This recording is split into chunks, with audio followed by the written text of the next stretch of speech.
Зодия Скорпион, какво е това нещо, което не искаш да чуеш в настоящия момент, но трябва? Нека заедно видим, преди това ви показвам вашия уникален амулет за защита, скорпиончета, който изглежда по този начин. Този прекрасен камък тук е гранат, аметист, това е аквамарин, жадеит и розов кварц. Който желая да си го поръча, нека ми пише на лично съобщение, цената му е 19 евро, зареден е с мантри за защита и привличане на изобилието.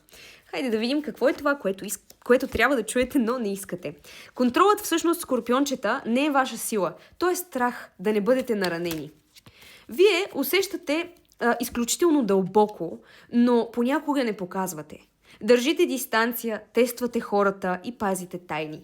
Истината е, че се страхувате да се разкриете напълно.